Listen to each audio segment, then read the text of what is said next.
ஒரு சூப்பரான ரவா கிச்சடி எப்படி செய்யலாம்னு பார்க்கலாம். அதுக்கு ஒரு மீடியம் சைஸ் வெங்காயம், ஒரு மீடியம் சைஸ் தக்காளி சேர்த்துக்கலாம், ஒரு பச்சை மிளகாய், கருவேப்பிலை, கேரட், பீன்ஸ் சேர்த்துக்கலாம். 1/2 கப் ரவை எடுத்துருக்கேன். இதுக்கு ஒரு வானிலையில் கொஞ்சமாக எண்ணெய் ஊற்றிட்டு கடுகு பொரிஞ்சதுக்கப்புறமா கரம் மசாலா பைசஸ் சேர்த்துக்கலாம்.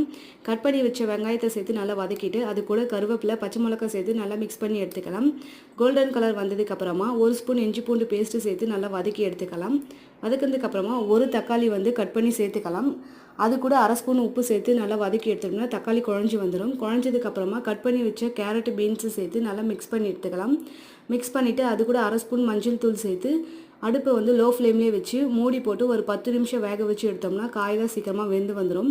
வெந்ததுக்கப்புறமா தேவையான அளவுக்கு தண்ணி ஊற்றி மூடி போட்டு கொதி வந்ததுக்கப்புறமா ரவையை மிக்ஸ் பண்ணி சேர்த்துட்டு அடுப்பு லோ ஃப்ளேம்லேயே வச்சு நல்லா மிக்ஸ் பண்ணி எடுத்தோம்னா சூப்பரான ரவா கிச்சடி ரெடி. இதுக்கு சூப்பரான ஒரு சைட் டிஷ்னா தேங்காய் சட்னி தான். நீங்களும் ட்ரை பண்ணி பாருங்கள். மறக்காமல் என்னோட